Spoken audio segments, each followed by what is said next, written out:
shootout in May.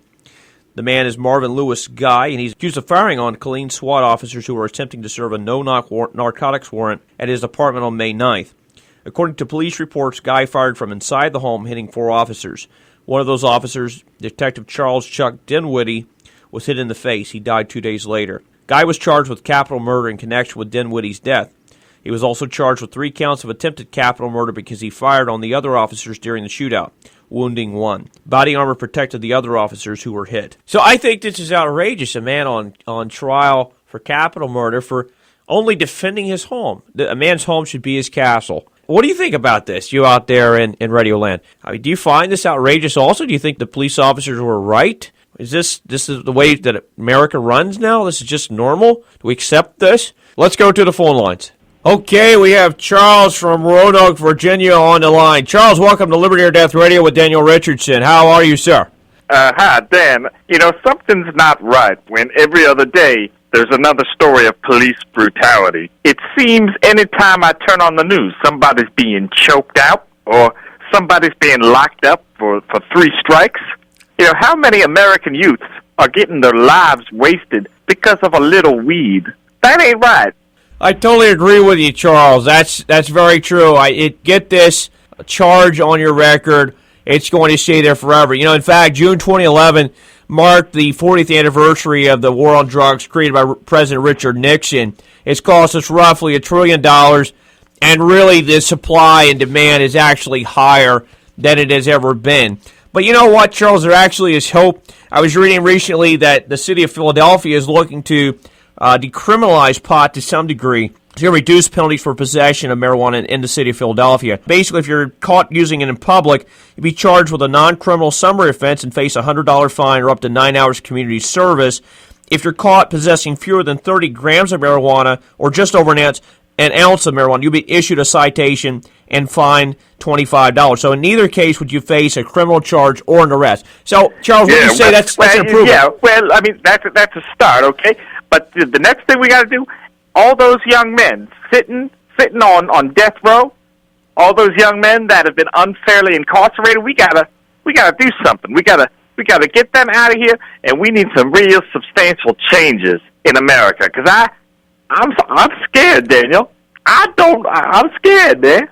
Yeah, I totally agree. In fact, presidential candidate for the Libertarian Party, Gary Johnson, actually talked about that, issuing pardons for those who were nonviolent drug offenders, and I totally support that position. I just realize it may harm them, but you know what? As long as they're not harming someone else, infringing on their rights, it's not something they need to be in jail for. They're not a violent offender. That they have no place taking up a place in jail. It's crazy. It's using our money to do that and punishing them for what? For harming themselves a little bit. Smoking some weed. Come on, Charles. I mean, we all know that's crazy. Yeah. I'm going to take my comments off the air, but thanks. Yes, thank you, Charles. We always appreciate loyal fans, so you keep listening and call back in sometime soon. Have a good night. Okay, I think we have Lorraine from Pottsville, Pennsylvania on the line. Lorraine, are you there? Welcome to the show. Glad you joined us tonight. Oh, thank you, Daniel. I would just like to say that I really think the Republican Party lost its way after Reagan. I voted for McCain and Mr. Romney, and both times I held my nose, as they say. And I really think Reagan, he was a good man, and he knew how to lead. There's nobody leading anymore. And Lorraine, if only we could bring Reagan back. Yeah, Lorraine, I sympathize with you to the degree that Reagan was a great talker. He knew how to present himself to the press and to the country. But I think he was more style than substance, to be honest with you. If you realize, actually, that Reagan increased the war on drugs, increased the military's working with the police, and he also he paved the way with Congress for the military to be involved in this war on drugs. And he created exceptions to the Posse Comitatus Act. It allowed unlimited sharing almost of drug interdiction, intelligence, training, tactics, technology, and weaponry between the Pentagon and federal, state, and local police departments. In fact, in 1986, he issued the National Security Decision Directive, which declared drugs a threat to U.S. national security. and allow for yet more cooperation between state, local, and federal law enforcement and the military. Lorraine, are you concerned about individual liberties? Is that something important to you? Oh, very, very much so, and that's partially why I was drawn to the Republican Party, because the Republican Party, it's always been about shrinking government. So I don't know why you're saying such mean things about Mr. Reagan. Well, if you look at the facts, Lorraine, as you go back here, basically Mr. Reagan expanded the role of government in this law enforcement activity. And it wasn't just government, it was also bringing together the military and law enforcement. That means that we have military personnel involved directly and indirectly in enforcing laws on civilians. So is this something we want? We really want military troops patrolling our streets? And this is why we broke away from Great Britain, because we wanted to keep the military out of civilian law enforcement. Does that doesn't concern you, Lorraine? I guess we'll have to agree to disagree. Lorraine, it's very important that we don't throw away our civil liberties. We're just trying to have a strong leader. I mean, we've got to keep our own minds about us. We got to be free, sovereign citizens, and look out for our own best interests as well. Not just try to have a strong leader who dominates everything. It's very important we keep our liberties individually. All right, Lorraine, thank you for the call. I'm sorry you're so misguided. Goodbye. You're listening to Liberty or Death Radio, Episode 5. We're covering police, federalization, and militarization, as well as the war on drugs. There's a quote attributed to Winston Churchill that says, "Democracy means that when there's a knock on the door at 3 a.m., it's probably the milkman." Did you know there's an estimated 45,000 SWAT raids every year, according to the ACLU? And that's about 124 homes every day. ACLU says that their report shows that very rarely, that is only 7% of the time, the SWAT teams are used for their original purposes, which are hostage and barricade situations. The typical SWAT team carries out its mission in battle fatigues, lace-up combat-style boots, black camouflage or olive-colored pants and shirts, sometimes with ninja-style balaclava hoods, Kevlar helmets and vests, gas masks, knee pads, gloves, communication devices, and boot knives, military-grade weapons such as the H&K MP5 submachine gun. Other standard SWAT team weaponry includes battering rams, ballistic shields, flashbang grenades, smoke grenades, pepper spray, and tear gas. Many squads are now ferried to raid sites by military-issued armor personnel carriers. Others have helicopters, some boast grenade launchers, tanks with or without gun turrets, rappelling equipment, and bayonets. Paramilitary raids are generally carried out late at night or just before dawn. Police are technically bound by law to knock and announce themselves and get occupants time to answer the door before forcing entry, but that rarely happens. Generally, they break open doors with a battering ram or blow them off their hinges with explosives.